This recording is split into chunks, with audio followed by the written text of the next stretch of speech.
I am reading Arabian Winds by Linda Chaikin. Chaikin? Okay. Yeah. Now, Wind, that's appropriate. Your name is Wind, and you're reading to me about the winds of Arabia. We've got a map here with locations. Okay. And I'm reading this for meemaw.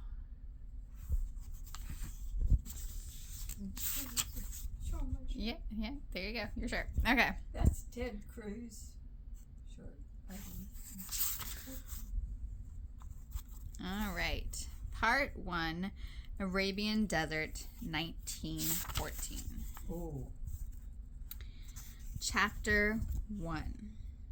Nurse Allison Westcott knew little of the future. She was on a 4-day leave from the medical missionary compound of Zeiton. How do you say it? Zeiton. Zeiton? Zeiton? Zeiton in Cairo, Egypt. And the burden on her mind was not war or bittersweet romance, but whether or not she dare walk barefoot across the hut floor. Mindful of an influx of desert scorpions, she grimaced as she reached for her slippers, carefully turned them over and shook them, and put them on before investigating an eerie sound that had awakened her from sleep. She stood tersely alert in one of the 12 vacation huts, quote unquote, located between the Turkish-controlled town of Aleppo in the Arabian Desert and Baghdad. Contemplating the origin of that sound, Allison shivered despite the suffocating heat. A desert rat. Say, contemplating? What did I say? Contemplating. Oh, no. Sorry. This will make it more fun. I know, right? People are going to be like, what? She can't read.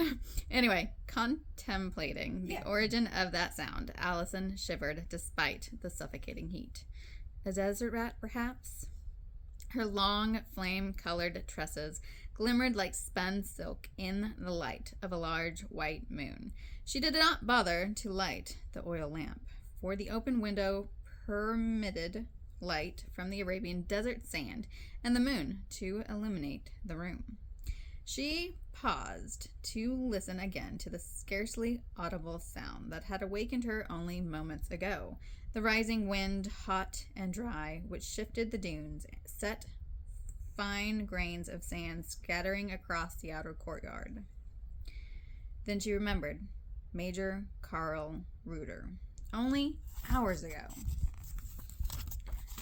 the mysterious German officer had been found dead by... had been found dead by the Arabian water boy. Apparently, Major Reuter had met with an accident. Now Allison remembered what it was that had disturbed her about the death. Was it truly an accident? Yesterday, Allison and some 20 archaeology enthusiasts from all parts of Egypt and Palestine had arrived at this cluster of huts, a mile from the British consulate in Aleppo. The huts, once used as barracks for Turkish Turkish soldiers of the Ottoman Empire, had been evacuated.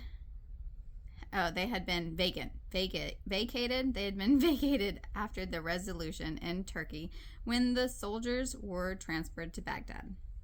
It was through the enterprising efforts of German Baroness Helga Kruger that the Ottoman government in Constantinople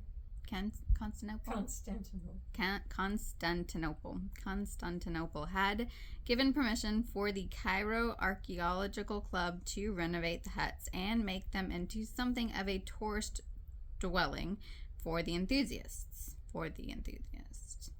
As the Baroness had pointed out, a number of tourists were arriving each year to see Cairo with its sphinxes, Sphinxes. Sphinx. Sphinxes. Well, it's plural. Sphinxes. Yeah. Sphinxes, okay. Yeah. And pyramids. And some remained in the area for a season to see more of Arabia. Every summer, for as far back as Allison could remember, the Archaeological Club had held a holiday near Aleppo in cooperation with the British Museum, working at the Carchemish.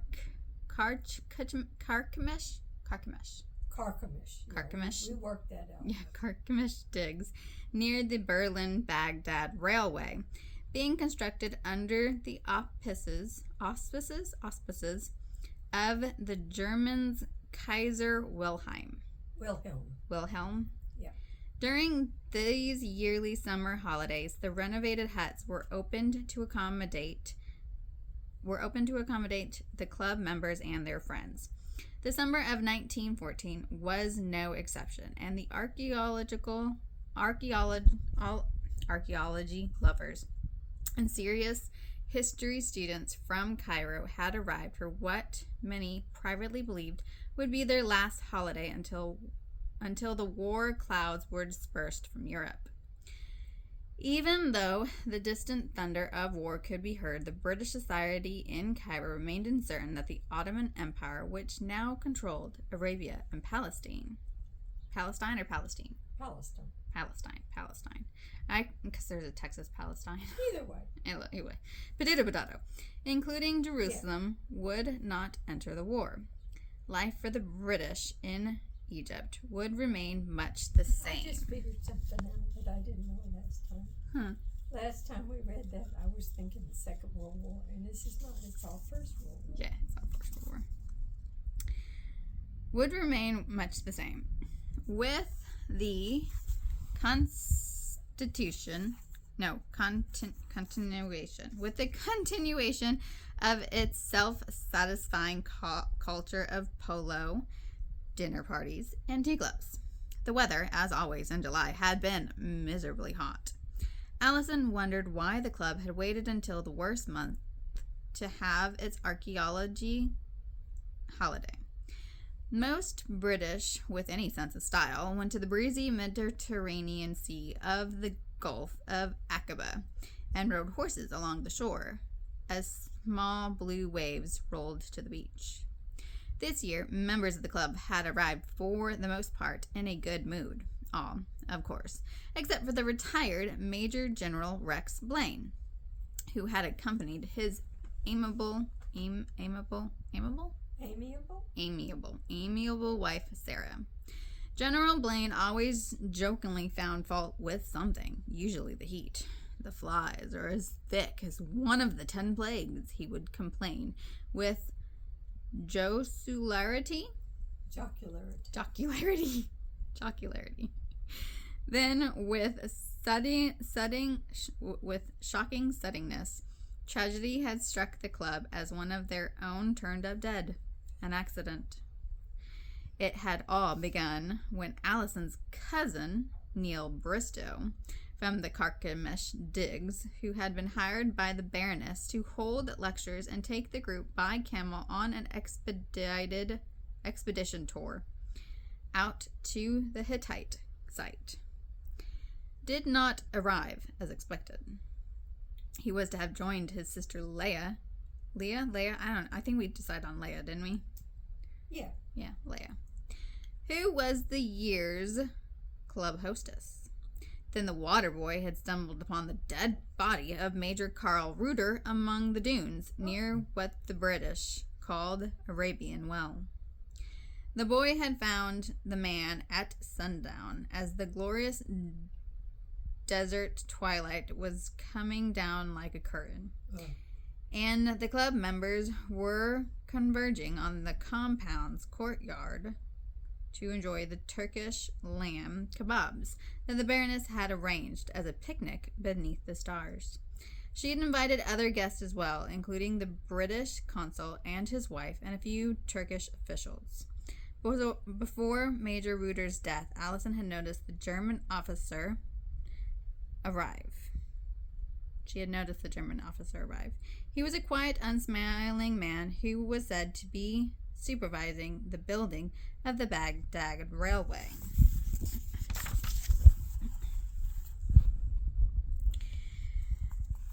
Allison shuddered. She had seen the body, a dark figure in formidable German uniform, carried to the back hut adjacent to her own. Earlier in the day, when the club members were arriving for the outdoor dinner, it was believed Major Reuter was in his hut and would be joining them. And now he was dead. It seemed to her he had been a rather mysterious man, and she wondered with a prickle of her skin how he had died. No one seemed to know. The Turkish official, a friend of Baroness Kruger, had wired German intelligence in Constantinople and was now waiting for an officer, a Colonel Brett Holman, from the German secret police, to look into the incident. How did he die, do you suppose? Asked Sarah Blaine, a petite woman with big brown eyes. Allison noted that Sarah's question had seemed to upset Cousin Leah. Like the rest, the paleness in Leah's complexion showed her to be more troubled than she would have let on. A German officer's death was not to be passed over lightly by headquarters at Baghdad, but Leah seemed to be more troubled than the situation warranted.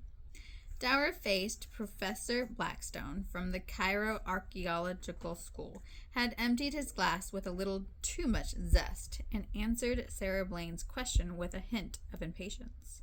He must have been bitten by a desert viper, my dear Sarah. There was a silence, and Sarah's husband, Rex Blaine, the retired Major General, looked about at the others. A smirk unexpectedly appeared on his hard mouth, as he must have guessed everyone's unspoken fears. What else could it have been? Yes, thought Allison, with a sense of foreboding. What else, indeed? General Blaine's question did little to help the moment. As the fire flickered in the outdoor brazier, where the lamb sizzled and filled the breeze with what was to Allison a sickening aroma. She didn't like the smell of sizzling lamb. Her appetite had completely gone. Ooh.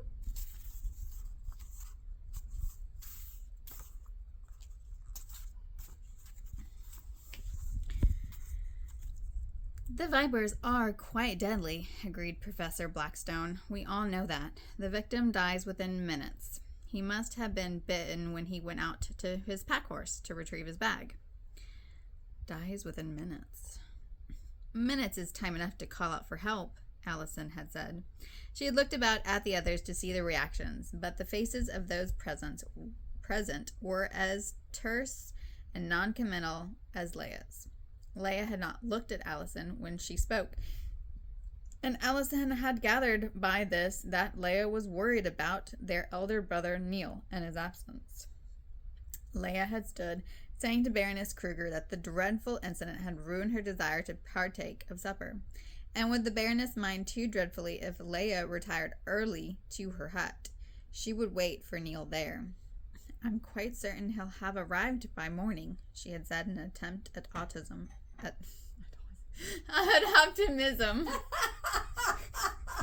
An optimism. She's on the scale. Mm-hmm. Who knows? She might be. No judging. No, I'm just joking. Allison also had retired early and supperless to her hut, and had taken a long time to turn sleepy. But now she was wide awake again, and with small prospect of getting back to sleep, she concentrated instead on the noise that had awakened her. The sound she had mistaken for a desert rat or the wind made her all the more tense. Allison's thoughts ran into the barricade.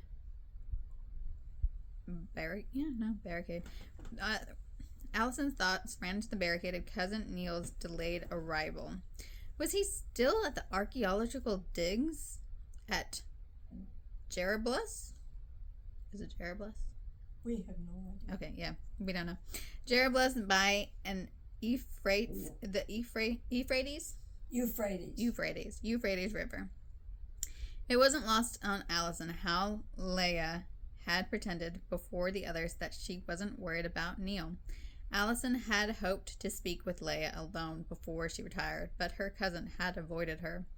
Maybe he decided to wait a day longer and come down with T.E.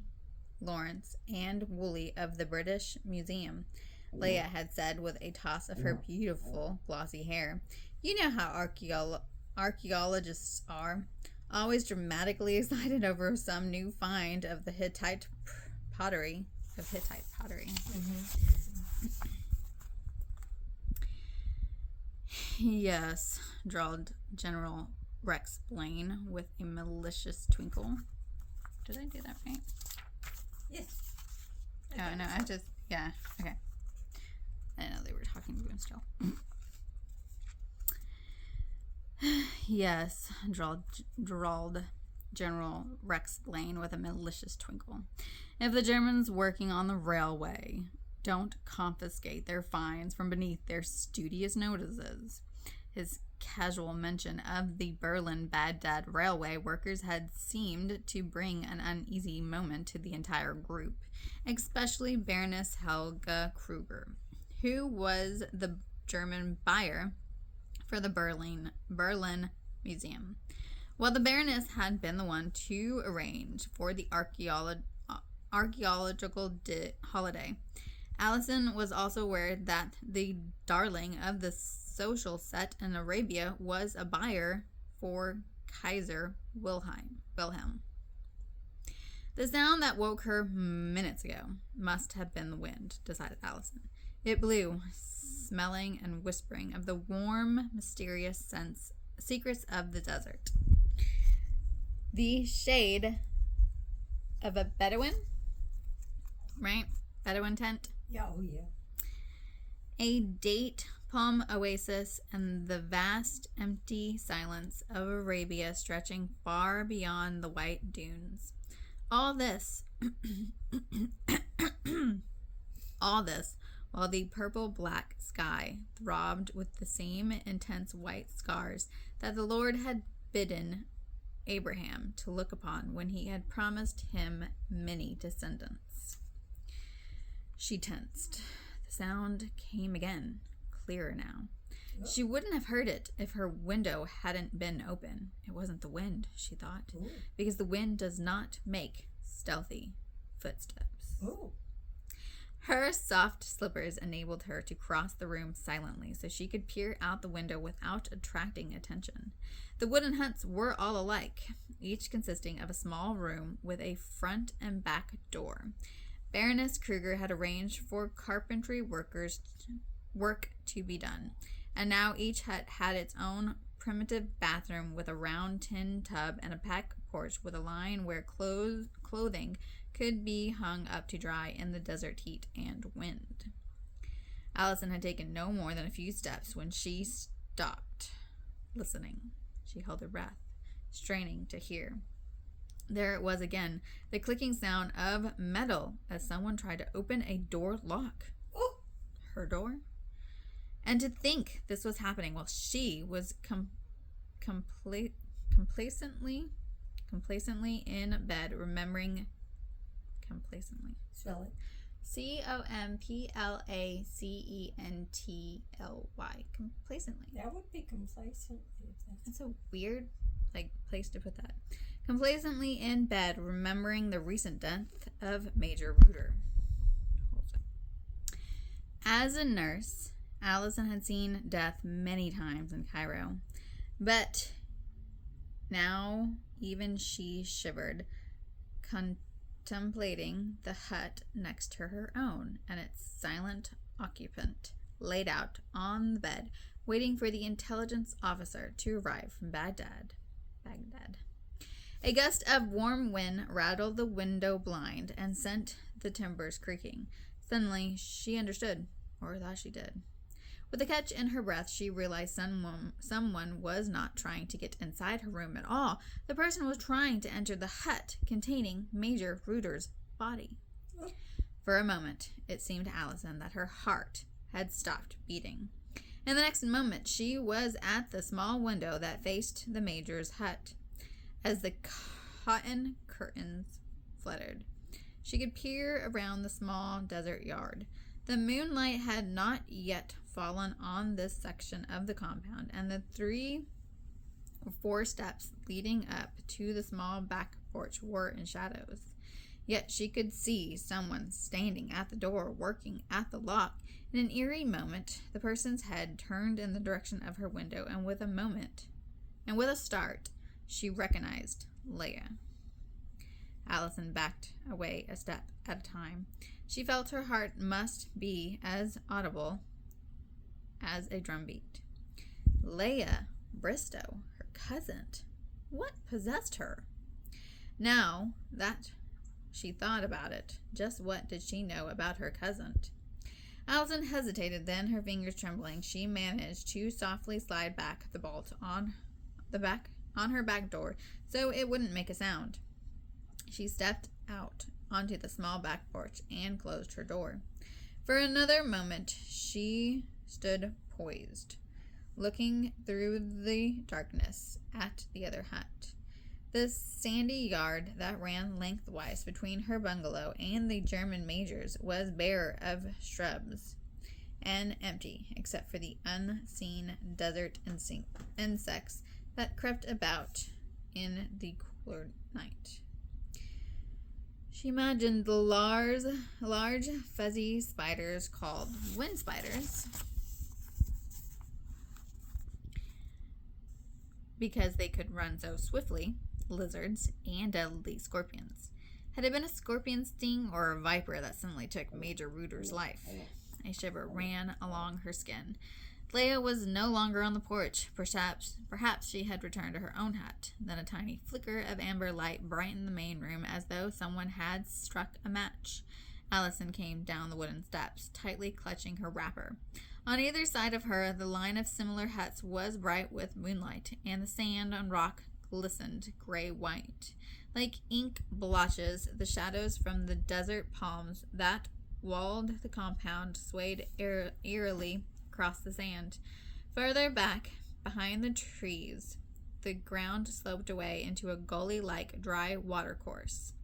Beyond, it rose upward again to stretch out toward the hills of the Arabian desert and the fathomless black sky.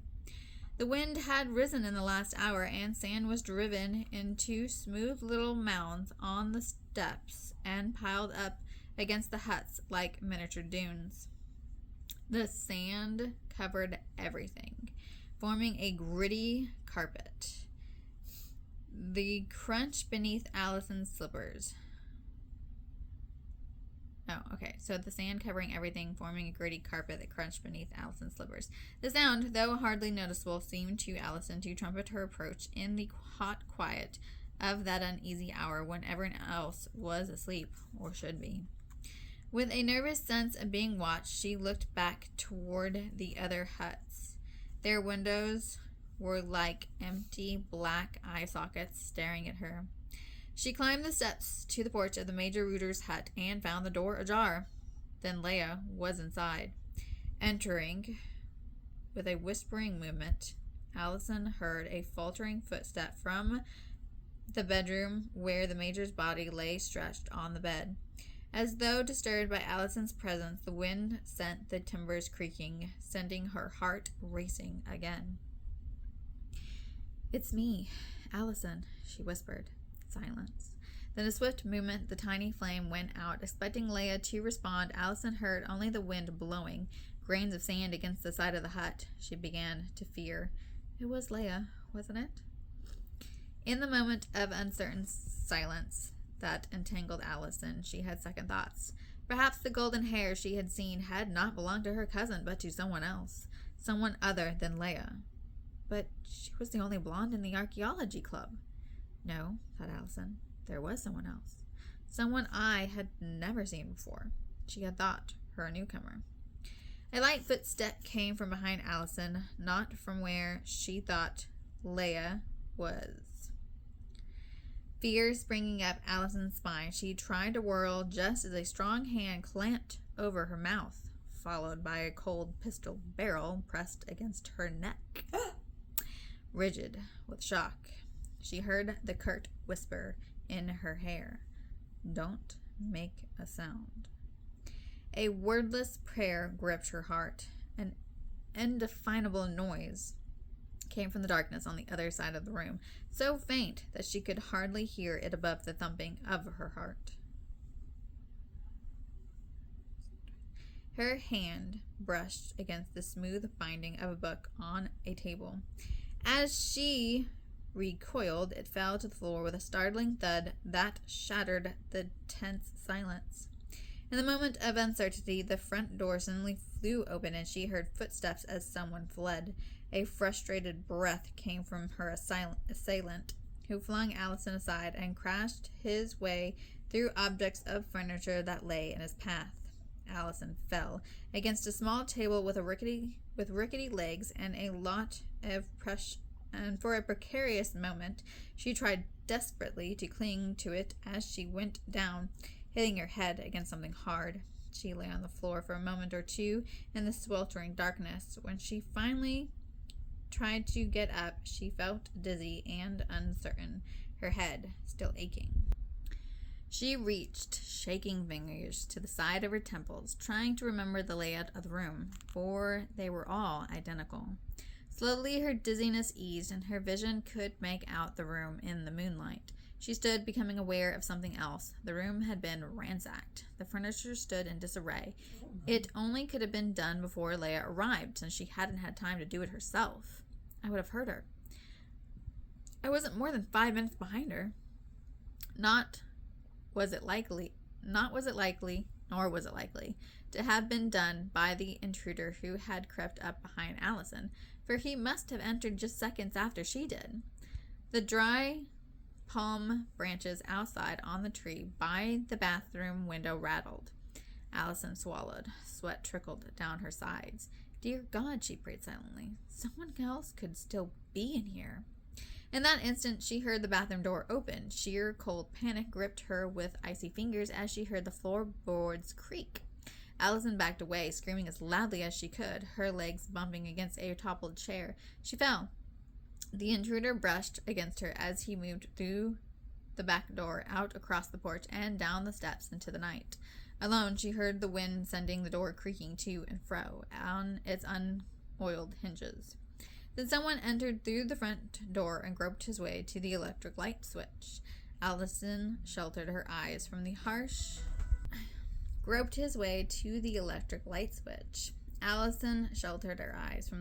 amber light of the single bulb in the low ceiling. The main room, sparsely furnished and unbecomingly utilitarian as her own, slowly came to life. On the bed in the corner lay the corpse of Major Reuter, covered with a blanket, and in the doorway that smells right now. I mean, yeah. It's heat. And in the doorway stood a rugged and darkly handsome German officer. Ooh. Allison blinked, pale and shaken, stared at him. She ogled him. Anyway. Chapter 2.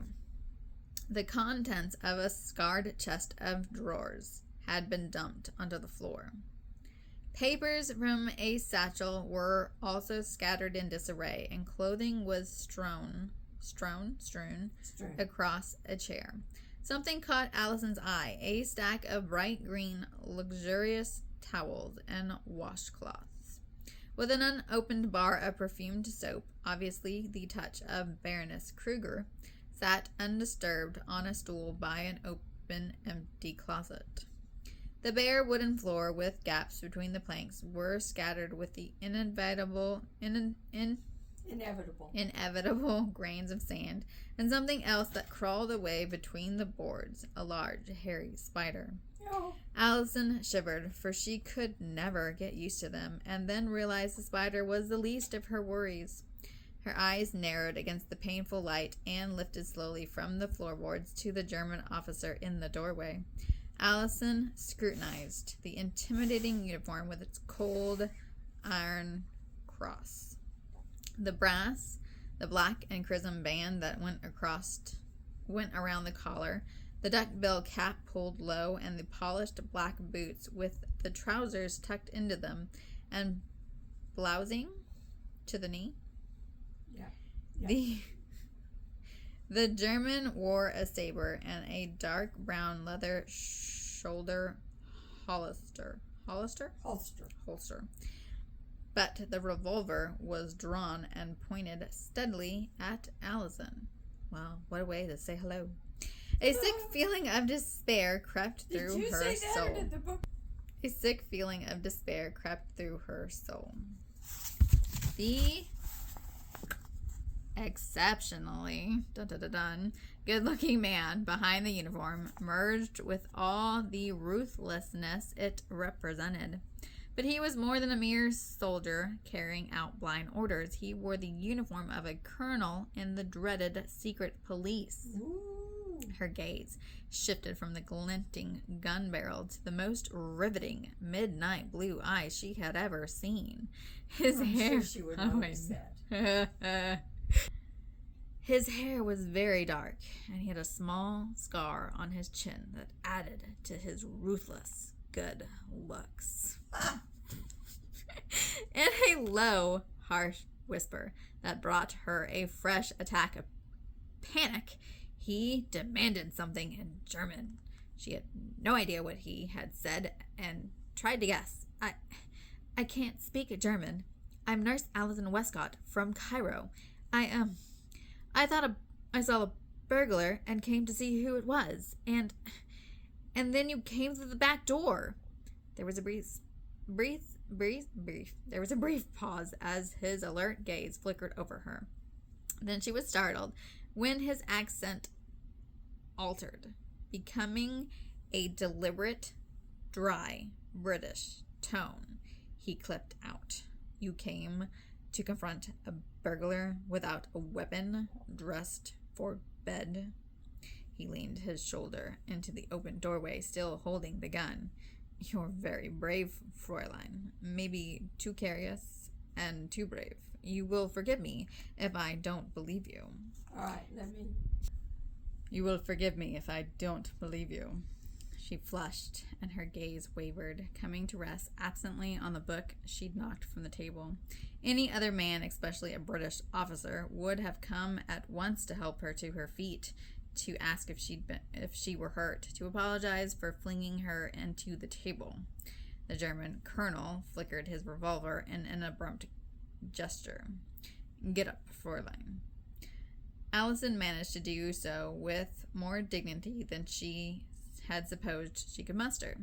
His undisguised arrogance brought out the will to defy him.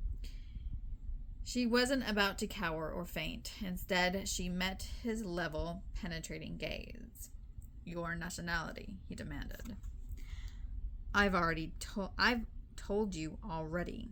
Answer again. She couldn't help herself. Her brow lifted. British, she clipped in return. What else did you expect? It was quite probably dangerous to provoke his rage, but the little dig had come to her tongue too easily. She expected to see him puff up with dignity and threaten to shoot. Instead, she was taken off guard when the shadow of a cynical smile touched his mouth. God save the king. He gave a sharp nod of his head in mock homage to King Edward. Must I say, Fräulein, that your king is most wise to send the innocent to do his spy work. Who would suspect a charming cherub with a tangle of flame curls, a dark brow arched as his gaze swept her disheveled? No, it's dishabille. Dishevel. Yeah. Do you always tiptoe about in silk pajamas? I might have put a hole clean through your heart tonight. A dreadful waste. Besides, one death in an evening is enough, don't you think? He nodded toward the stiffening corpse. She felt a red heat flame in her cheeks and drew her wrapper more tightly around her. The arrogant beast. I am not a spy for England, Colonel, but one death is quite enough. Yes, I am pleased that as a German soldier, God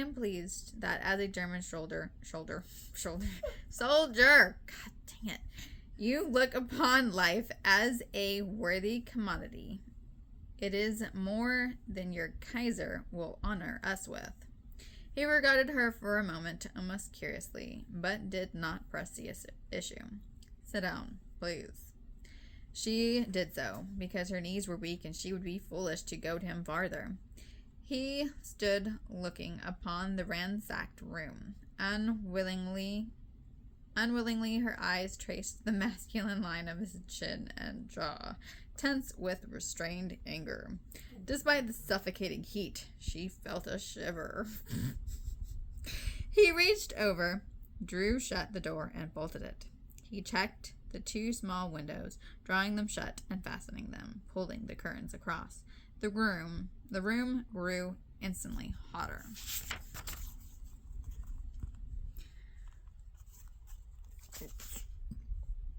She felt the sweat on her forehead and moved cautiously to brush away a long strand of hair that was glued to her throat, afraid he would think she was reaching for a weapon.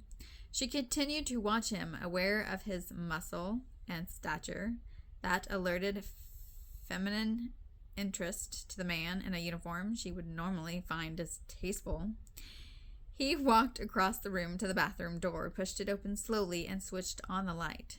His cobalt blue eyes returned to her, and she thought they softened slightly. Wait here, and don't be foolish and try to run. You can't get far.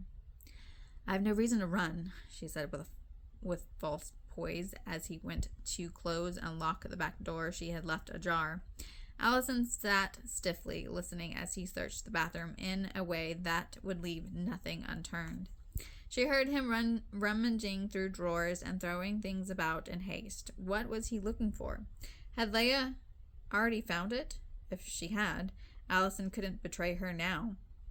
Allison must bear the brunt of the officer's accusations until she could talk to her cousin alone and discover what this was all about.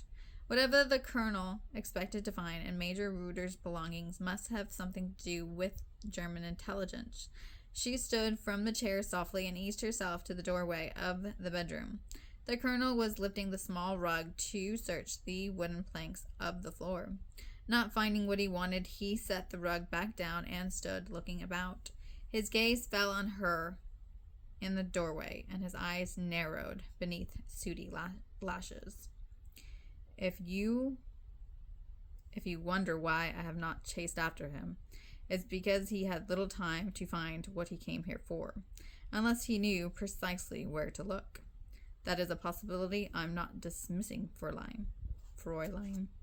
But I need not worry about catching him at the moment. Through you, I will learn who he is and where he has gone, and if he was not successful, what he thought may still be here. So now, you will sit still and keep silent while I search. What was she doing, man? She wasn't doing nothing else. She's enjoying looking. I know, right? Stupid. She realized he thought Leia was a man. It occurred to Allison she might mention the third intruder, the one who had arrived before Leia. Instead, she refrained. She had no reason to trust this German intelligence officer from Baghdad. He went straight to the empty satchel.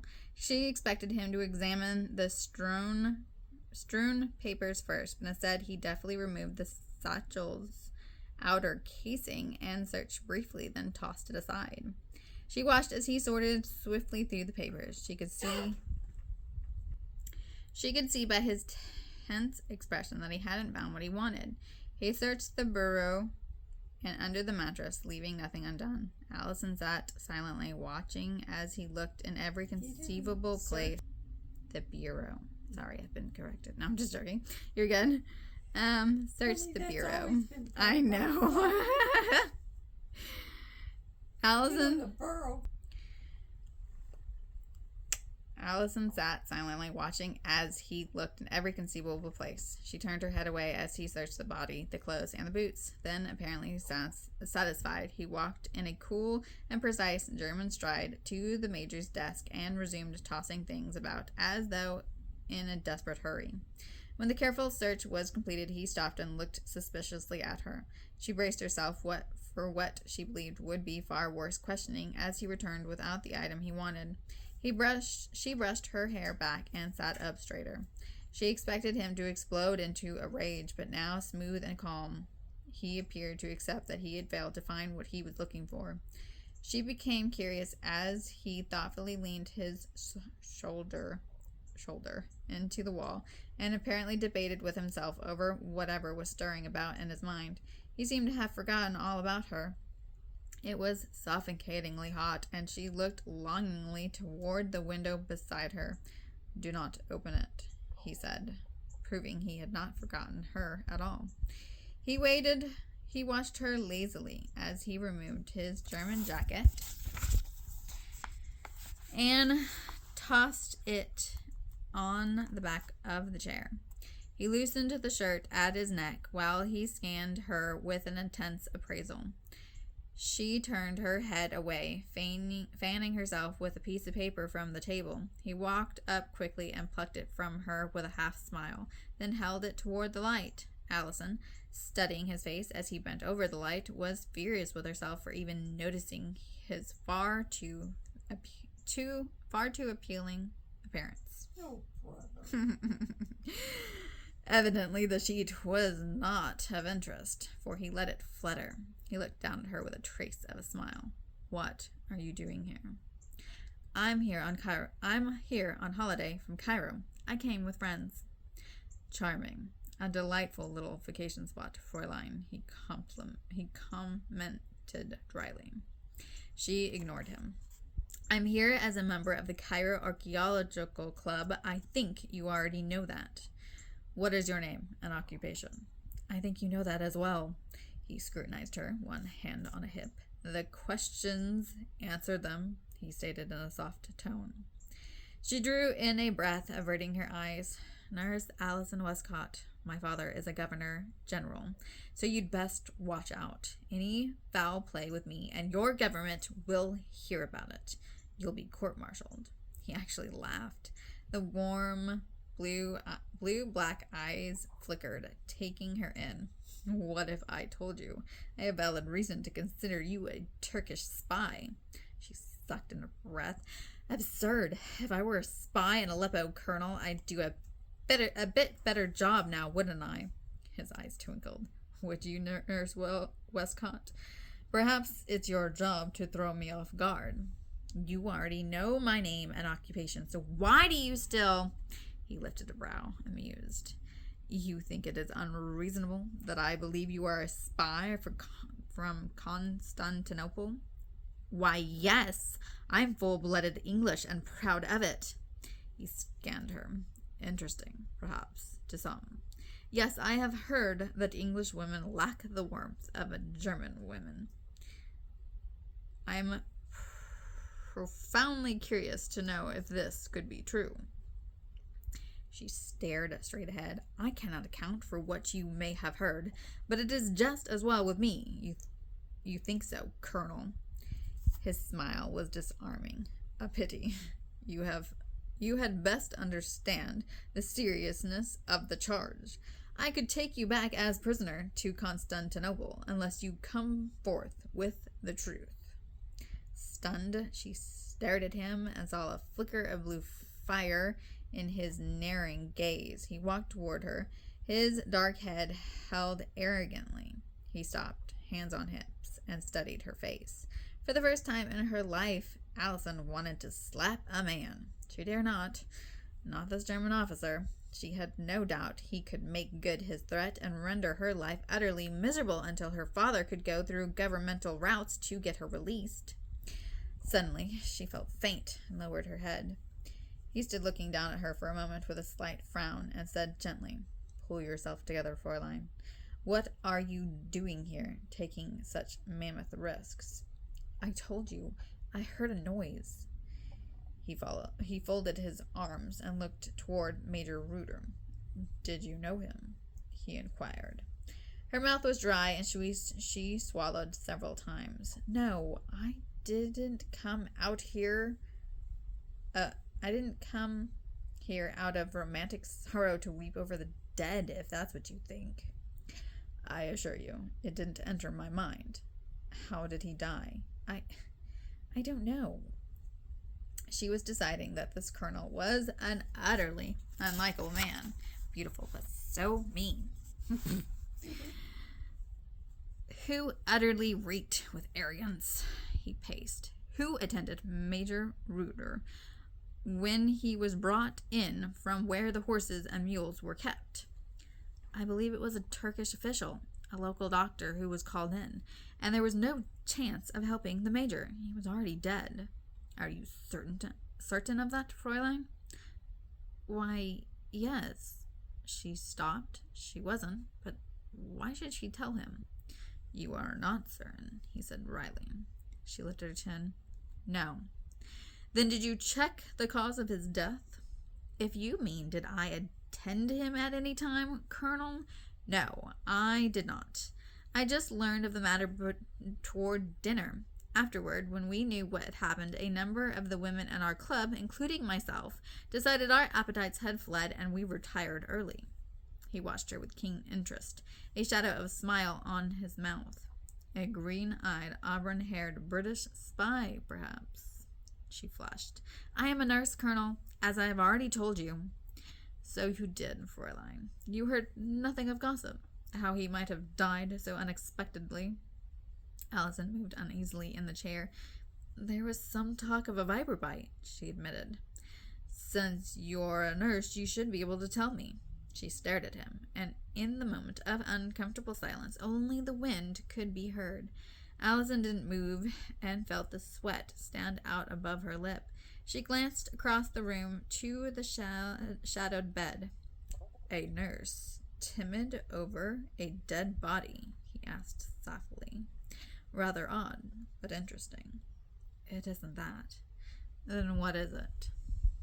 She looked at him, half accusing. Can't you find out from the Turkish official? He would have the medical papers. He's staying at the home of a German friend of yours, Baroness Kruger. He and others from Aleppo, including, she added meaningfully, the British consul and his wife. His mouth turned down. You will permit me to distrust the Turkish dogs. Yet you will trust me? She inquired with feigned surprise. I merely order your opinion in the matter. Perhaps I already know, and am testing your claim to be a nurse. You will look at Major Reuter now. You will give me your professional diagnosis, Nurse Westcott, unless you wish to accompany me back to Baghdad as a prisoner. He smiled pleasantly. She stood, coolly meeting his stare.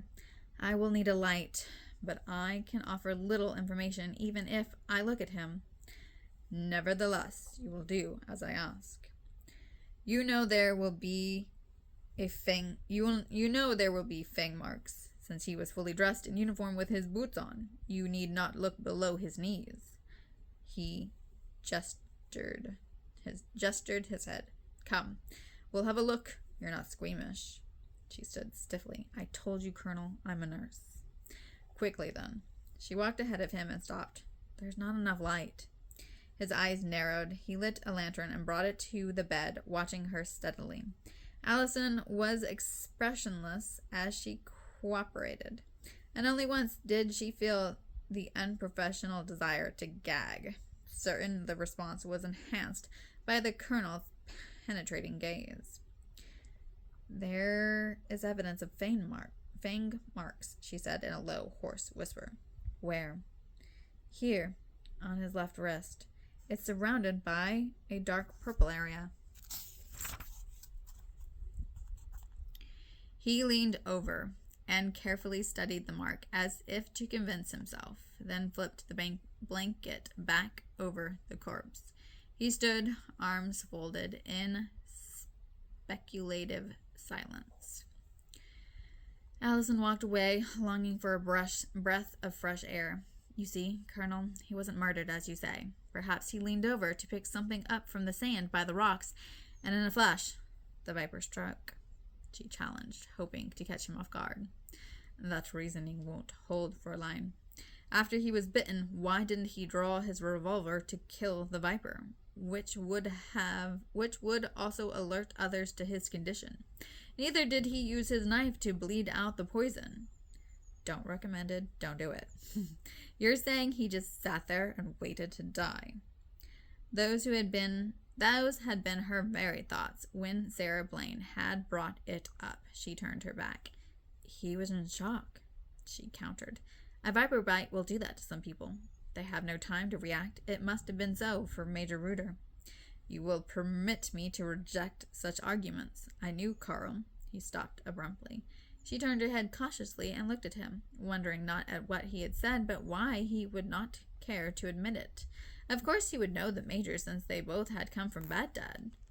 He ignored her alert gaze and said smoothly, If I had the time or the inclination, I could remove his boot and show you another scar, a viper bite that he doctored himself and survived. Why did he not do the same now? I don't know, but you're wasting your time questioning me. I had nothing to do with this unfortunate incident. She stood weakly, holding to the edge of a table, and was startled when she felt his hand on her arm. She looked at him quickly and grew confused by the concern that glinted in his eyes. You'd better sit down. I'd rather not, Colonel, she said stiffly. Please get on with it. He reached inside his jacket and pulled out a leather billfold and snapped it open. She had a glimpse of his photograph and little else before he flipped it closed and replaced it.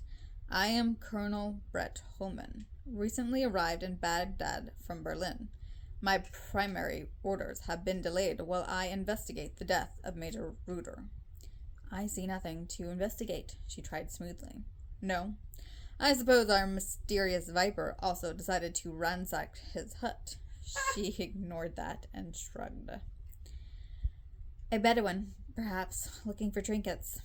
Whoever tore this place apart was looking for more than trinkets, and you probably know what they wanted, he suggested wryly.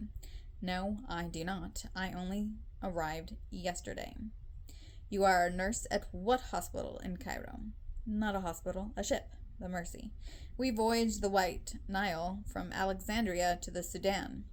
Aware of his gaze, her sea-green eyes glanced away.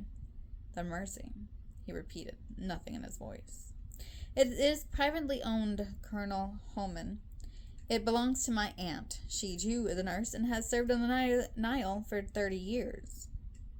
So, instead of a green-eyed, auburn-haired spy, I've got a ministering angel. Is that it? And you came to Aleppo with the Archaeological Club on holiday?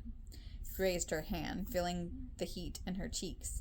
Yes, that's right. With friends of my parents. Members of the club also. Yes, retired General Rex Blaine and his wife Sarah. They'll soon be leaving to settle in Cape Town, instead of England. Odd. Not odd. He's bought a ranch there. He's wary of the army life. But you can ask them personally, Colonel. Who was in this room that you came to meet before he escaped? Or did you come to stop the intruder yourself? Allison sank into the chair, gripping the arms beneath her sweating palms. I heard something that awakened me. My hut is just next door, and my window was open. I knew this was Major Reuter's room and that it had been locked by the Turkish official until your arrival from Baghdad. She stopped. How did he get here so soon? At her sudden alertness, his eyes narrowed. So, you took advantage of my absence to break in. He was trying to sidetrack her. Allison remained calm. I've no reason to break in. I found you here. The door was already unlocked. I told you. I saw someone breaking in from my window. You saw who it was? He asked too quietly. She avoided his eyes and fanned herself. I didn't see the intruder's face. That isn't what I asked, Fräulein. Did you recognize who it was? Why do you persist in questioning me like this? Why don't you search for the intruders who were here before me, before either of us arrived? Intruders? More than one? She hesitated, wondering if she should tell him about her experience in the hut after he had chased Leah.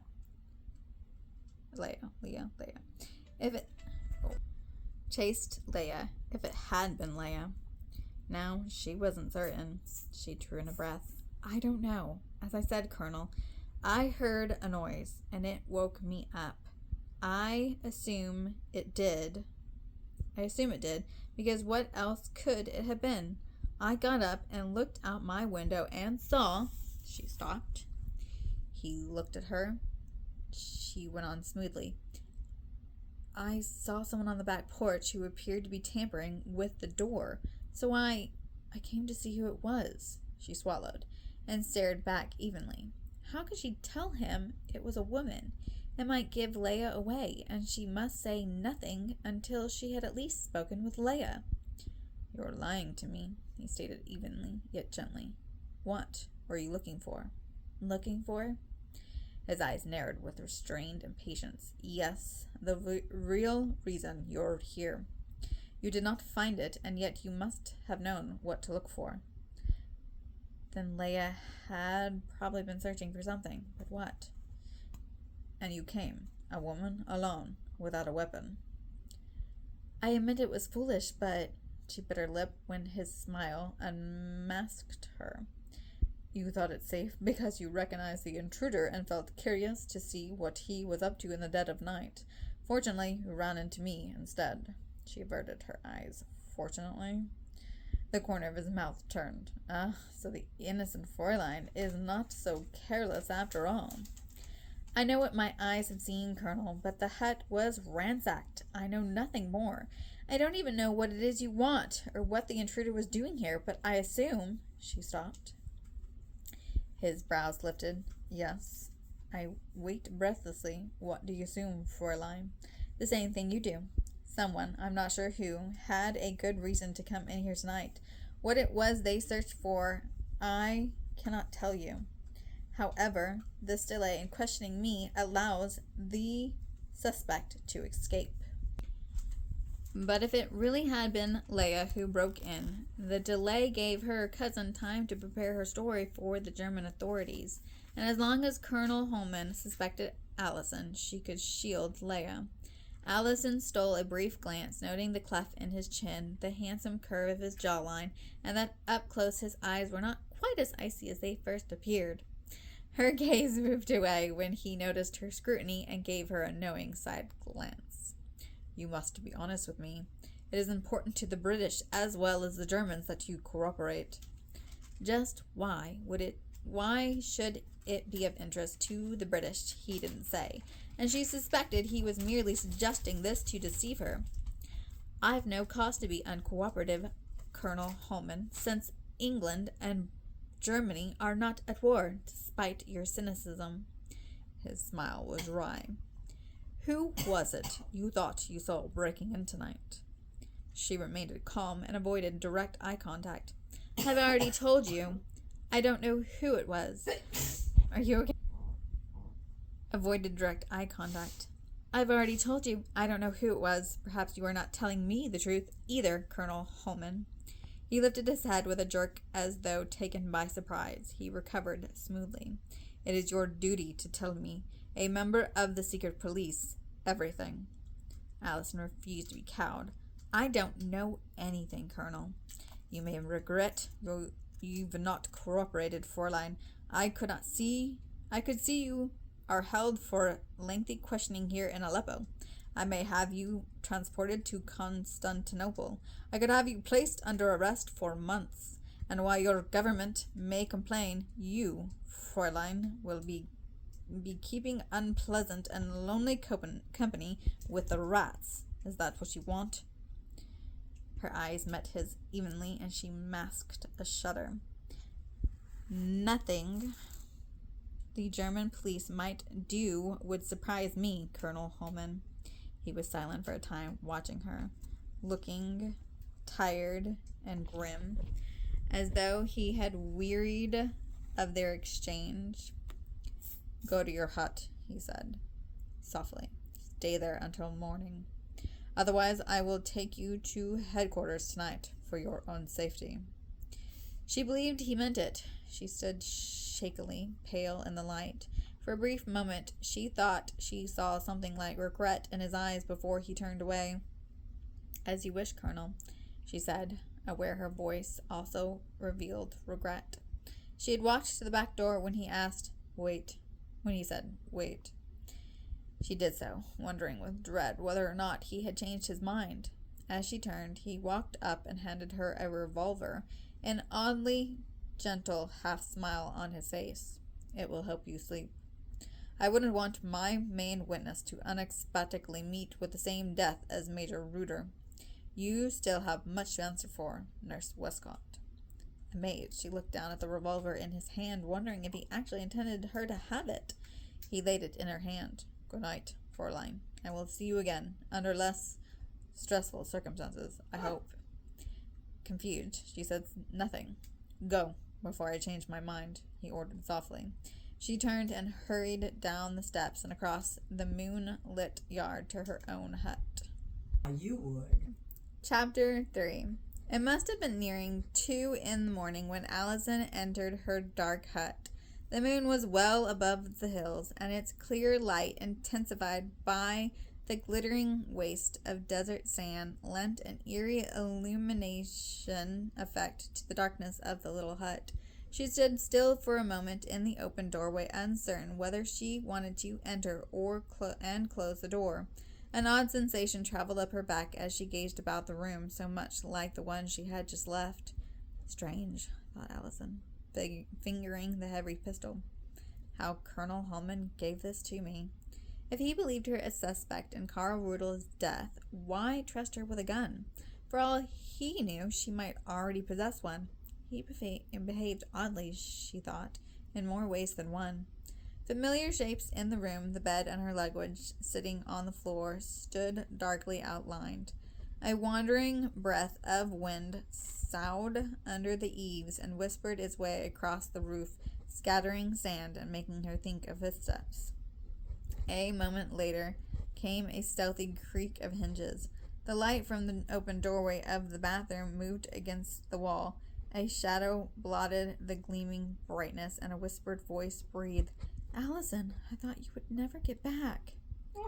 Allison nearly collapsed against the door as all of her nervous energy seemed to have been spent. Her hand falling limply to her side with the revolver. "Leia, close the door. Hurry. The secret police won't look for me here." Allison pulled it shut, thrusting the bolt in place.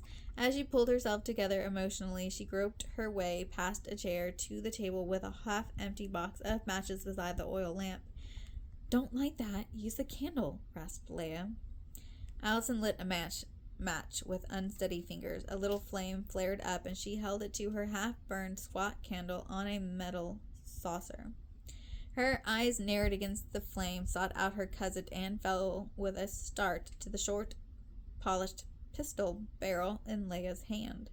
Her cousin, in her 20s, was an attractive, athletic blonde, but no vestige of prettiness was left in the face that stared back at Allison now.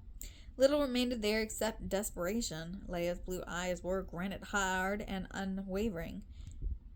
"Where did you get that gun?" demanded Leia. "Did you bring it from Cairo?" "The German colonel from Baghdad gave it to me. Don't ask me why. He was as cold and ruthless as one would expect from that sort, but he seemed to think I was at risk." She tried to smile. "He wants me alive for the next 4 days for more questioning, sort of like setting a guard around the fatted calf." Leia swallowed and did not return the smile, nor did she lower her revolver. "Did he know who I was?" "I don't think so." Leia hesitated, lowered the gun, and shoved it into her jacket pocket apologetically. "I'm sorry. I can't take any chances. There are few I can trust. She came forward into the room, drawing the bathroom door shut behind her, and whispered, I didn't mean to leave you there alone to face him. I didn't mean to leave you there to face him alone. Understand, I had no choice. You shouldn't have followed me like that. You should have known. She stopped, letting out an exasperated breath. That you had ample reason to prowl about at midnight? You chose a fine time to play detective, and in the hut of a high-ranking German official at that. Leia showed no apology or intimidation. Her blue eyes burned. I wish it were as girlish as you make it sound. Unfortunately, those days are gone forever. This is deadly serious. Do I seem foolish enough to go there without a good reason? Oh, I'm sorry, Allison. I didn't mean to sound so impatient. I want you to know I just got the 3rd degree from that German colonel. You didn't say anything about me. No, and you're certain you said nothing? Leia interrupted with a harsh whisper. I just told you I didn't, and this is my thanks. A gun pointed at me by a cousin I haven't seen in 3 years. She's pointing a gun at her? Yeah, well, Leia gave a sharp sigh. I saw the colonel arrive an hour ago. Who is he? Did he say? Colonel Homan. I've heard of him. He's tough and ruthless. Looks as though you've survived, but I am sorry you had to go through it. So she knew who Colonel Holman was, but none of this made the least bit of sense. Why did you follow me? Leia demanded. Good heavens, why wouldn't I? You had no cause to look out my window and see my cousin burgling Major Reuter's hut? She asked incredulously. Burgularize? Who? Burgularized. Burglar. What made you think that? What else would I think? Asked Allison, fighting back frustration. She was more shaken than she would let on. Leia was the one who had always been blessed with a personality that remained cool under stress. What brought you to the window? Asked Leia suspiciously. I was as quiet as a puttering rat. Rats, quipped Allison, are not quiet. And neither were you. Anyway, my window was wide open and faced the back porch of Major Reuter's hut. A sound woke me, and I went to look and saw you. At least I saw your hair. I assumed it was you, though I admit, when I called to you in the hut and you didn't answer, you gave me an awful scare. Leia walked over to check the bolted door as though the act were a habitual one, and came back. I couldn't answer, she whispered. I'm glad you didn't use my name. Unfortunately, it was a mistake to give yours, because... She stopped, and Allison saw the muscle in her cheek twitch with tension. Because what? Wondered Allison. But for the moment, Leia was asking the questions. Then I wasn't very smart if I awoke you, said Leia. I thought I was being exceedingly careful. If you heard me, then perhaps they did too. They? Who are they? The German intelligence officer from Baghdad. I wasn't speaking of Colonel Holman, came Leia's tense voice, and she looked about the room as if expecting someone to emerge from the shadows. Anyway, he didn't come from Baghdad the way the Turkish official thought. Neil had mentioned something about the Colonel Holman arriving at the railway near the Carchemish digs last week. Neil had already left the digs when I drove down here to wait for him. He should have been here by now. Allison remained riveted on the information Leia had just given her about Colonel Holman's presence at the archaeological digs for the past week. What did it mean? Why are you so interested in the death of Major Reuter? Wait a minute. Leia studied her thoughtfully, as if trying to come to some urgent decision. Look, Leia, something dreadful is going on with you and Neil, and as family, I think I ought to know what it is. If you're in trouble out at the digs, either of you, I want to help if I can. Leia looked at her blankly. The digs? Archaeology. If Neil sold an item to Baroness Kruger, shouldn't have, and the British Museum is up in arms about it, maybe I can do something to help. Trouble out at the digs. Something we shouldn't have. Leia gave a short, hysterical giggle. then stopped just as quickly. Dear heaven, I wish it were a little more than that. My father will be arriving from Bombay in a few weeks. Maybe he can do something. He's high up in government and has many friends. You can trust me. If you think you can't, I would be very disappointed. It's true we've never been close, but I've always felt we were. Well, friends, anyway. And if you'd like to explain... It was all a mistake on my part, rushed Leia. A personal matter, and a foolish one. Well, I suppose I could tell you. You see, I did something unwise last year when I visited Baghdad on business for the museum. I met Major Reuter, and we began this rather ridiculous little romance. It ended badly, and I confess I got burned. He had a photograph of me in his wallet, and I wanted to get it back before the intelligence officer found it. It could prove, well, embarrassing to me and my work at the digs. Her voice seemed suddenly to fail her, and she took a few to the nearest chair and sat down abruptly, as though her legs could no longer support her. Then she helped herself to a pitcher of stale, warm lemonade left over from the afternoon. That's all there is to it, she said tiredly. Allison watched her, and for a minute Allison stood fingering the warm metal of the revolver in her pocket. You lie very badly, Leia, she said quietly. I've a feeling you've never laid eyes on Major Carl Reuter before he arrived, and I see I can forget all about a minor mishap out at the digs. This is much bigger. I'm not a complete ninny, you know. If Reuter had anything of yours in his wallet, it wasn't a photograph signed yours truly. But if that's what you want me to think, then why did you come here to my hut, looking pale and as frightened as though you had bumped into a ghost? Leia said nothing, but stared at the candle flame. You might have returned to your own room, said Allison softly. You could have insisted you never left it when Colonel Holman came to question you. It's your word against mine, even if I had told him it was you I followed, which I'm not about to do. Obviously, you managed to slip away from him. A pretty fine trick in itself, considering the manner of man we're up against. I'd rather face a hunter with 2 rifles. He came back not knowing who it was he had chased.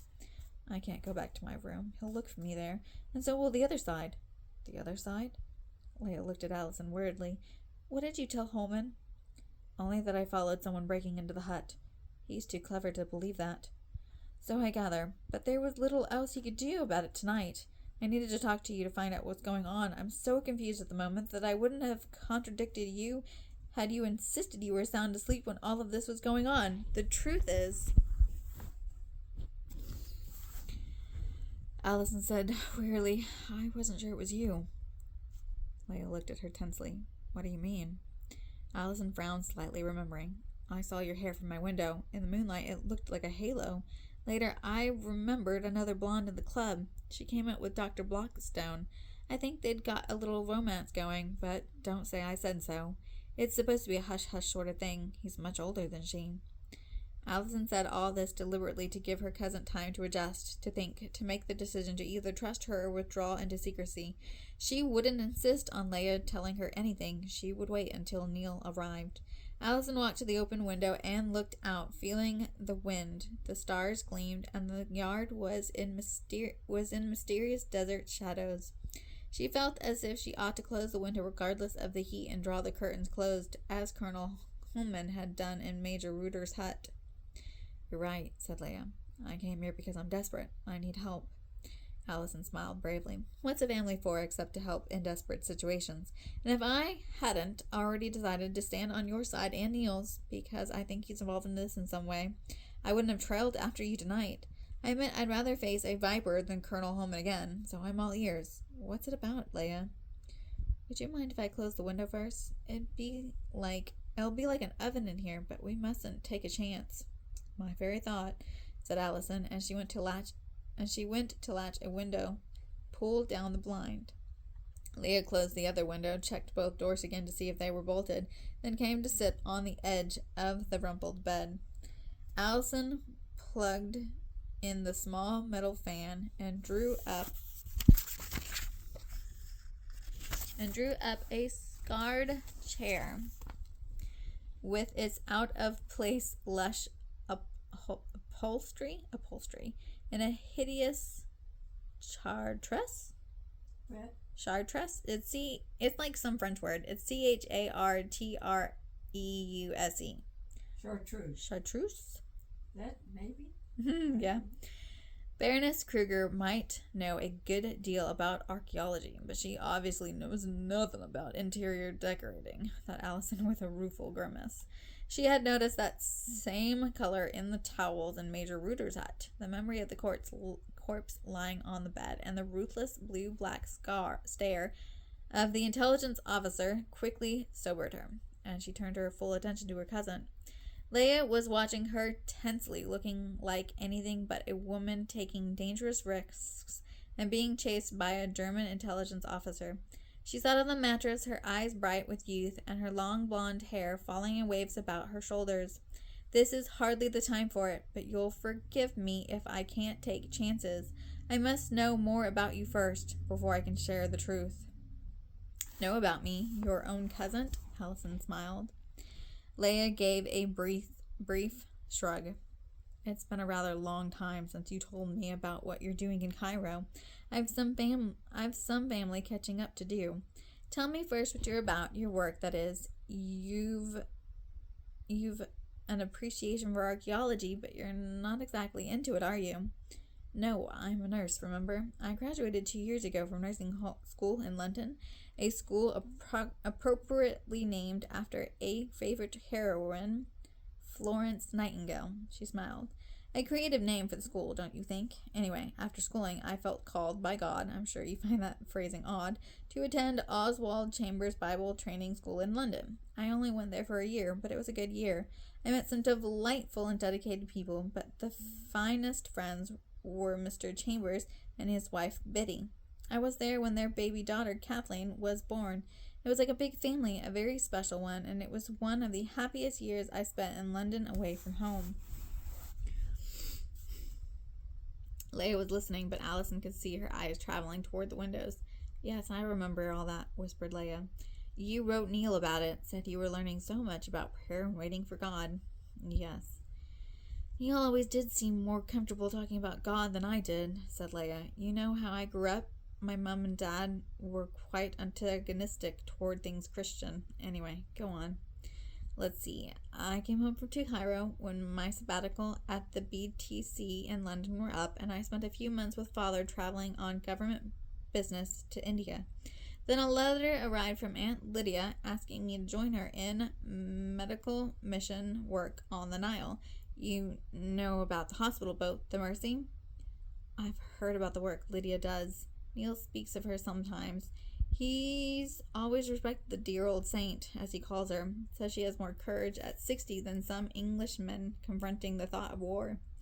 Allison smiled, thinking of the maiden aunt who had taken her under her wing and has insisted Allison had chosen the right calling, nursing, even when she had second thoughts. She had fainted once when helping Aunt Lydia amputate the arm of a Fahalan, an Egyptian peasant who grew cotton along the Nile.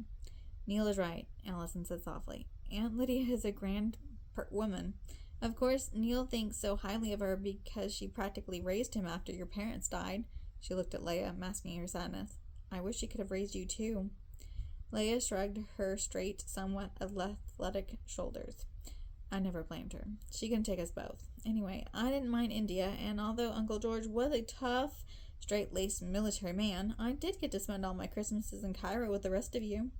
She sighed, as though her troubled mind traveled a long-forgotten friendly path. Those were good times, weren't they? Too bad we all grew apart in our college years.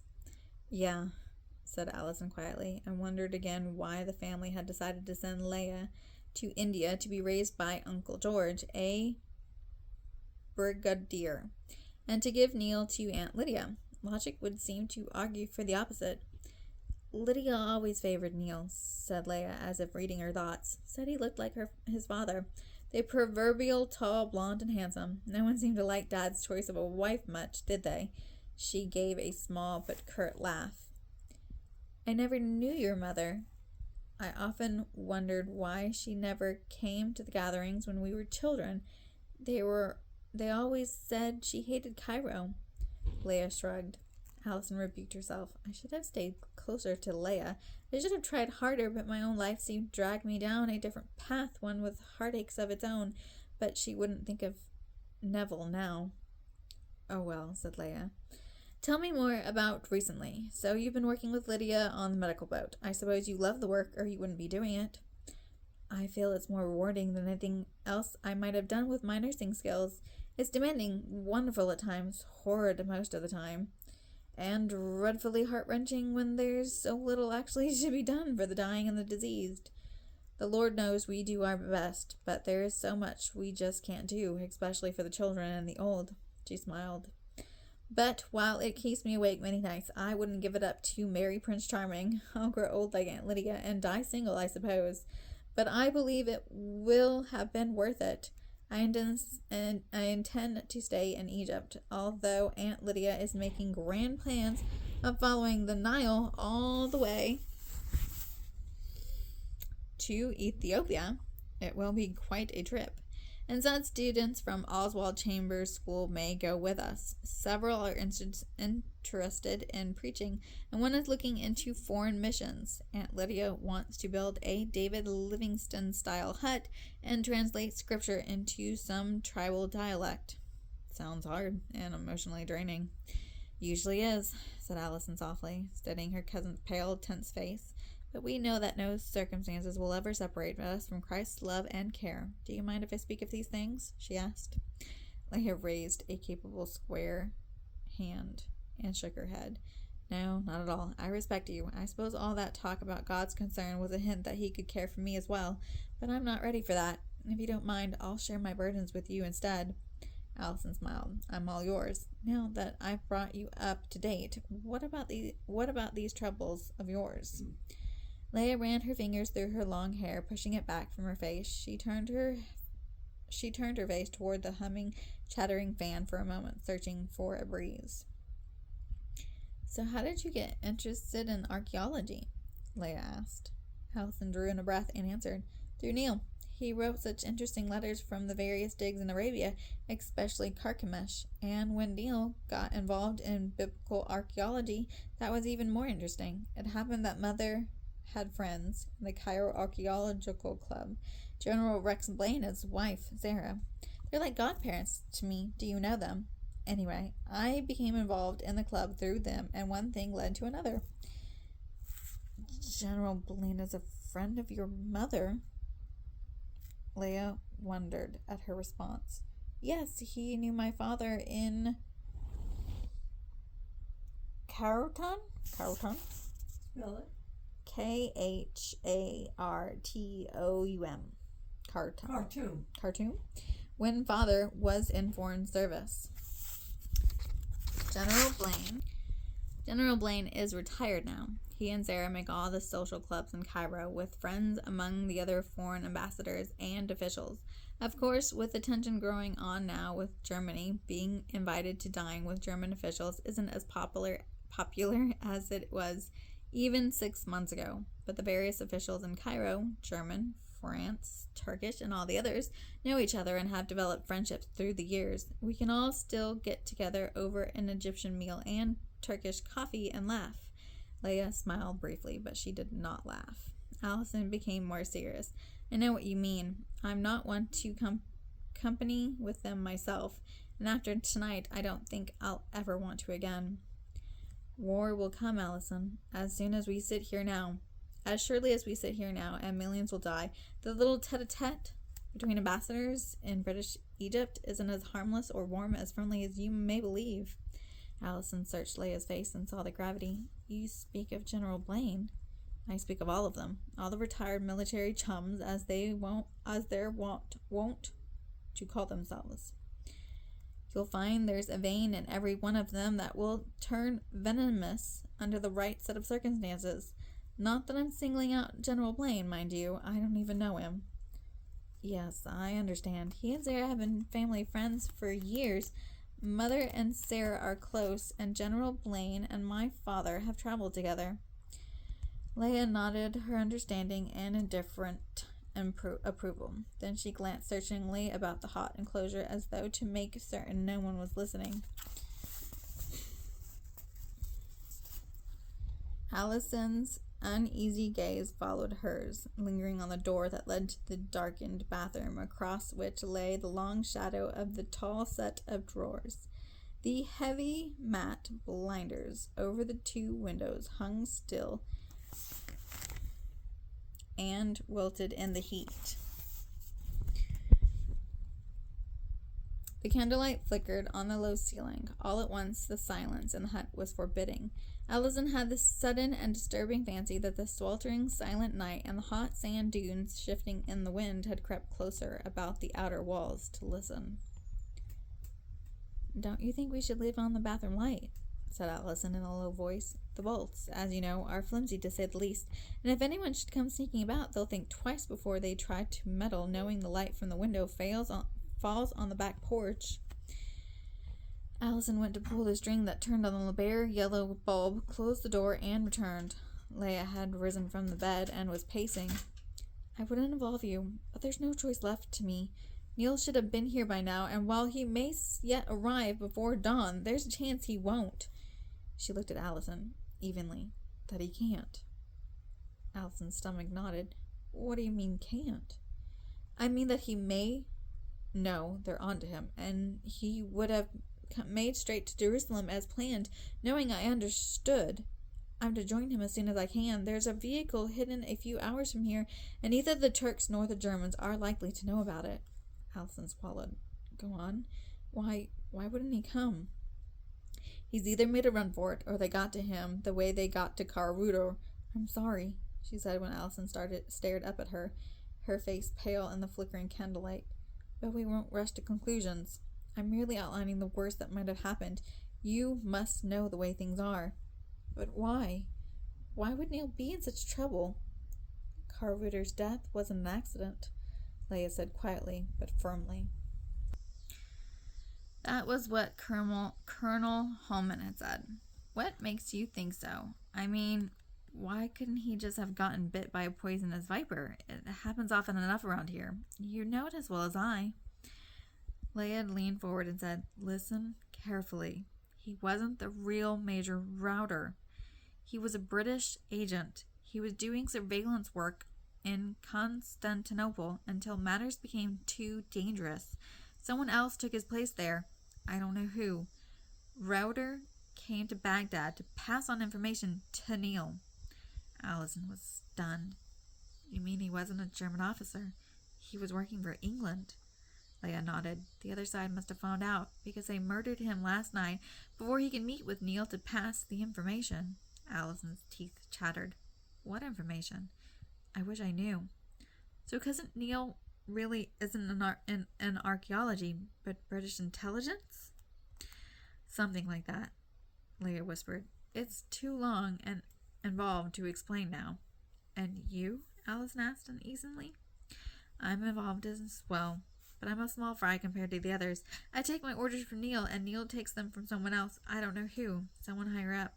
They thought a woman would get by without detection, so I was sent ahead of Neil as the initial contact to Major Rauder. If I were here, then Rauder was to know that everything was to proceed as planned. Had Neil arrived yesterday as expected, he was to lead the club to the Carchemish digs, and Karl Rauder was to meet him." Leah's white face was strained. "But someone got to Rauder before I could warn him that Neil wasn't here. You saw what happened." Excuse me. "Someone knows a great deal, and in the end, Karl must have known it. He tried to warn me. I admit I'm scared, Allison. If Neil doesn't show, I'm the only one left, and whoever killed Karl is still here." Allison stared at her. This couldn't be real, but Leah's steady gaze convinced her it was. Leah was indeed frightened, and the British agent posing as Major Karl Reuter was dead. Allison pulled herself together, hoping to encourage Leah. Steadily, but with a slight quiver. Quaver? Quiver. They spelled it with an A, but I think it was supposed to be quiver. Because it's Quaver. Quaver? Quaver, Allison couldn't control. She said, "Neil may be all right, just delayed." "It's possible. He's tough. You know it as well as I do." And if he found out somehow that they were onto him, he wouldn't show. Leia stood and paced. That's just it. I don't know for sure, but I can't take chances. The information is too important. Our plans were that if anything went wrong and Neil was stopped, I could expect to hear from another contact, someone higher up. Allison wrung her sweating hands and glanced toward the bolted, shadowy door. You have no idea who it was. No, it could be anyone. It could be a member of the club, someone in Aleppo, a woman, a man. She gestured. British, Turkish, German, usually the one we least expect. So that's why you broke into the hut, to try to locate the information. Leia looked at her as though cautious again. The real information wouldn't be there. I don't understand, said Allison, getting to her feet. If it wasn't there, then why was the hut ransacked? Why would you risk yourself? Leia sat for a moment or two, looking about her and listening to the wind. Then, looking at Allison, Leia said softly, I have to take a chance with you. I trust you, not because you're my cousin, though that helps, but you're genuine in so many ways. I really think you would die for your country as well as for your God. I meant that as a compliment. Allison swallowed, then tried to smile wryly. I'd rather live for them, if you don't mind. Listen, Allison, I need your help. Will you? Of course. I'll do what I can, she said without hesitation. I couldn't look myself in the mirror each morning if I didn't. Leia smiled for the first time. I'm counting on that. Allison sat down again, and leaning forward, her elbows on her knees, she listened in silence as Leia began in a low voice. The reason I went to Carl's hut tonight was because I suspected he knew they were onto him, but it was too late to escape. He would have had no more than a few minutes, but he would have left a sign for Neil. We worked that much out long ago. It's standard practice, so I had to try. Allison rubbed her arms and looked about the shadows. If I were the enemy, I wouldn't have waited to rummage his things in the hut. I'd have searched the body and gotten what I came for before the Arab boy found him at the well. Leia smiled warily. It seldom works that way. Wearily. Wearily. There are safeguards. No one is entrusted with more than a portion of any critical secret, and that person would not carry it with him in written form. Neil knows more than I, and his contact knows another part that Neil doesn't. Each of us knows bits and pieces. We rarely ever write anything except for brief one-line codes we've worked out between us. That makes sense, but wouldn't the enemy agent have known as much? Wouldn't he have found any code left for you? The hut was rummaged through before you got there. Whoever murdered him must have found the message. Her eyes clung to Leia's. Someone was there before you, because after Holman chased after you, I was there in the dark, and so was someone else. I was never so scared in my life. Then the sound of Holman's returning interruption. Thank God, and whoever it was slipped out the back porch. She shuddered, imagining a dark, faceless void that could be anyone. He must have found it and left. Leia didn't answer immediately and looked down at her fingernails. Whoever murdered Neil's contact hasn't left. He's still here. Though he rummaged through Reuter's things, he didn't find the code Carl left me. I have it. Allison didn't know whether to feel patriotic relief or to allow her fears for Leia to overwhelm her. But how? You were only there a minute. About 4 minutes. But someone must have spent 20 minutes searching and tearing the heart apart. What is it that you found? How is it that you found it? Because I know exactly what to look for. Something that anyone else would have ignored. Most people could pass right by it and think nothing. When I got there, I lit a match, went straight to the desk to look. It wasn't there on the floor. It wasn't there, but on the floor. I, too, thought I heard a footstep before you entered. I had just enough time to pick up the message when I heard you give a muffled cry. I fled, and Holman came after me, but I didn't keep running. I slipped under the back porch below the steps. There's a space there. It's dark and probably crawling with spiders and scorpions, but it was my best chance. Then you must have heard the real murderer's footsteps leaving the porch before Colonel Holman came through the front door and turned on the light. Yes. Did you see who it was? Too dark. I didn't dare move. I heard footsteps. I've heard steps fade away in the sand. I waited perhaps 10 minutes, then crept softly across the yard between Carl's hut and yours. I waited for you until you arrived about 20 minutes later. Allison swallowed, and silence engulfed them, as though in agreement. They listened to the wind blowing against the hut, the wood creaking and covering the sound of any footsteps that might be moving outside in the night. Then you have what you wanted, whispered Allison. But if you struck the match, you were probably seen, and he must have seen you pick up something from the floor. That footstep you heard might have meant your death. Leah nodded, white in the candlelight. It's probably true that your presence caused enough confusion that I was able to escape. Even Holman, considering when he did, seems to have frightened him. Coming in when he did seems to have frightened him, though they must both be on the same side. What does he want me to do? Get through to the British consul? Asked Allison. No, not yet. My orders are to wait here for a new contact. But you can't wait here. If someone saw you tonight, your life is in danger. Whoever it was didn't see me come in here, nor does Holman know, and he won't come snooping around your hut now that he's already questioned you. This is as safe a place as I can find until my contact arrives.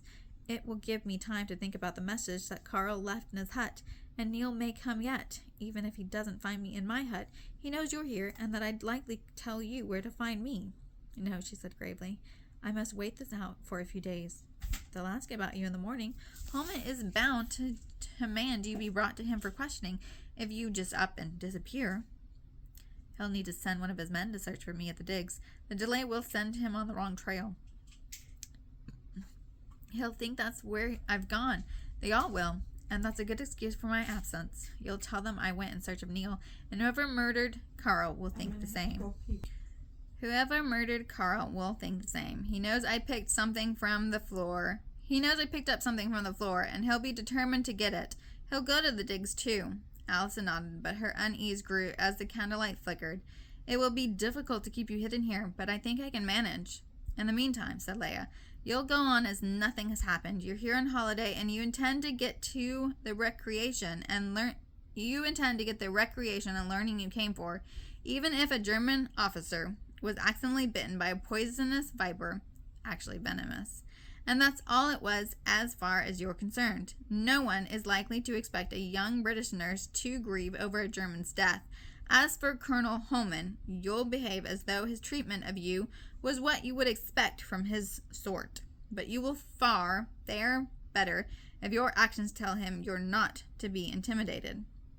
Your father's in British foreign service. You have friends in high places. The British consul and his wife are both here, and so are family friends. General Blaine and his wife. You'll behave as normally as you can. You'll pretend to be concerned over my absence, and Neil's, of course. You may even insist that not everything is being done to locate us. You may even insist that not enough is being done to locate us. But in any interval, you'll behave as normally as possible. Go on the archaeological hikes. Archaeology. I just meant archaeology. Archaeology hikes. Attend the talks. See what you can pick up in bits and pieces of conversation from the others in the club. Allison nodded. What about General Blaine and Sarah? Can I let them in on this?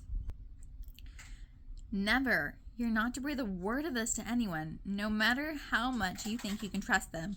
No one else except Neil and the new contact. How will we know who the contact is? We won't until he gives a sign. You can be certain it's no one in the club or in Aleppo. He won't have arrived yet. It's too soon. He's coming from Cairo intelligence? Yes, but you needn't concern yourself with that. Getting up from the bed, Leah went to the small table next to the lamp, picked up Allison's Bible, and returned to Allison, who watched curiously, pleased over Leah's unexpected interest. Leah opened it to the Old Testament and retrieved a folded piece of paper. Allison didn't recall having left it there and leaned over to see what it was. In the candlelight, she saw one word had been written in masculine hand. Hittite, EBG. Leia looked at her gravely. I didn't think anyone would find it here if something happened to me before you came back. You mean that's the whole message? She whispered. Leia nodded. Not something one would expect or find unusual in a gathering such as this, but it actually contains several pieces of information. It is printed in black ink, all in uppercase except the last 3 letters, and written in the 3rd quadrant of the page. He may have been using a code that can be applied to a single word. Carl wrote it and left it on the dresser. It reveals that he knew he had been spotted, that he has hidden the information he was to give to Neil. The moon had set, and the hut was now swaddled in darkness. The candlelight cast swaying shadows on the ceiling. It's saying something more, whispered Leia, but I don't know what it is yet. Neil would know. I must think. It could have something to do with archaeology, said Allison. Yes, but what? And the answer could be right before our noses. Now we must guess what it is, if only Neil would arrive. Leia latched hold of Allison's arm tightly enough to cause her to wince. You were in that hut tonight longer than I was. You sat there in light for a good 20 minutes. Think, Allison. Was there anything at all that might remind you of the Hittite civilization or the Old Testament? Allison stood and paced, trying to remember. But she thought long and hard, sitting down and closing her eyes while trying to picture everything in the hut. Nothing significant would come to mind except the virile good looks of the mysterious German colonel. All I see is Colonel Holman searching, with everything scattered about, and the corpse of Karl Reuter. Leia placed the paper back inside the Bible and set it down on the bed. Maybe it will come to you yet. In the meantime, I'll do my own hard thinking. If it were impossible to understand, Karl would have risked more by writing another word or two. Because he didn't, I know he expected me to understand, and the horrid thing is, I don't. She threw her hands over her head, her long blonde hair swaying in despair. I should never have volunteered for this. It's all gone wrong. That isn't true. You retrieved the code word, didn't you? You made it safely to my hut, and you've even gotten me to help. We've just begun. A night's sleep will help. The best thing either of us can do is go to bed. Morning will come fast, and if I'm to show the continence of a tourist during breakfast, I'd better get some rest. That reminds me, I shall have a dreadful time sneaking food in here, and I'll need to make it clear to the serving man I don't want him making up the bed. I'd forgotten that. I'll think of something. If nothing else, when you hear him coming to the back door, dive under the bed. That's one place they never sweep, she said with a light attempt at humor. Leia's mouth turned, but her eyes were haunted. I'll remember that, she said. It may be better if you don't go to breakfast until after he leaves. You can do your devotional reading while he's cleaning. No one will think anything of it, since they all know about your work in the medical missionary boat. It fits the expectations of you as a young medical missionary. Yes, and I hope that everything I'm doing does too. And that's the end of chapter 3.